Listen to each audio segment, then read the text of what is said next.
I truly believe my son is addicted to marijuana. And every time I say that, most people say, you can't get addicted to marijuana. But that is not true. Marijuana is not the way it used to be 20 years ago. The level of THC in marijuana nowadays has hallucinogenic properties. It has a very negative effect on my son. I am so concerned about his brain. I'm sure it's gonna have some sort of long-term effect.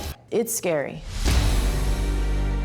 Well, Crystal and her mother, Carla, are worried that Dominic's path of smoking and vaping marijuana, dealing drugs, could leave him dead or in jail. Dominic says he just wants his family to see the health benefits of marijuana. I don't know why you're doing this. I want Dr. Phil to change their views on marijuana, how it's used, the effects, the benefits, everything, bro. Just because I'm coughing, damn, this strong, bro. Yeah.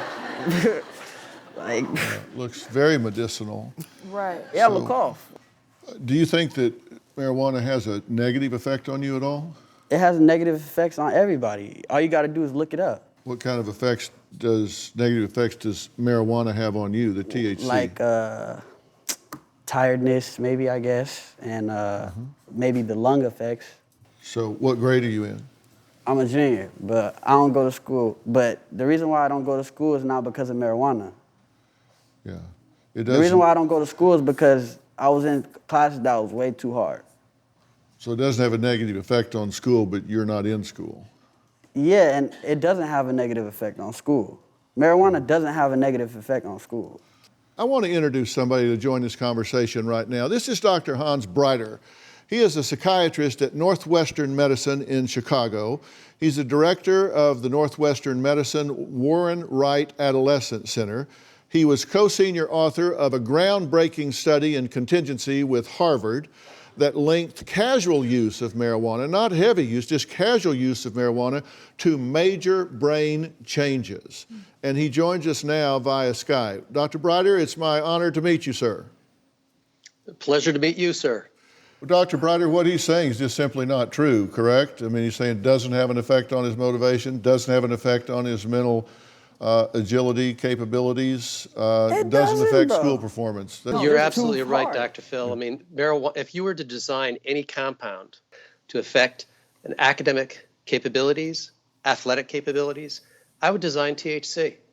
I don't know why people persist in thinking it's good for the brain, why it's good for your capabilities, your motivation, your working memory. The scientific data is irrefutable at this point. My position has long been with young people because brains don't finish growing until at least 25, and I think it actually goes beyond there, that when young people are smoking marijuana, that it can have a profound and deleterious effect on them neurologically, motivationally, and intellectually. What say you? Completely concur with you. I mean, it's one of these very interesting societal experiments we're running on ourselves.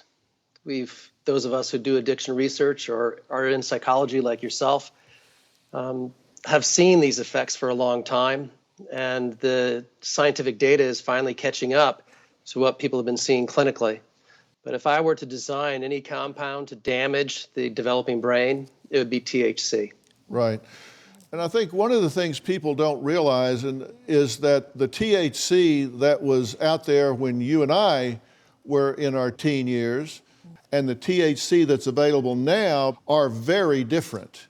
It's much more potent now than it was then. Without question. And when we talk about kids smoking dope today, what are the negative effects that you see clinically? So we see a number of effects.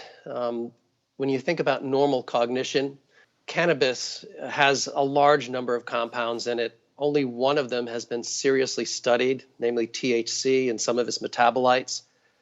Some of its metabolites are psychoactive, so you can actually see them in the context of your immediate experience. Others are what we may call neuroactive in the context that they have effects on the brain that then have longer term effects on your performance with working memory and things of that sort.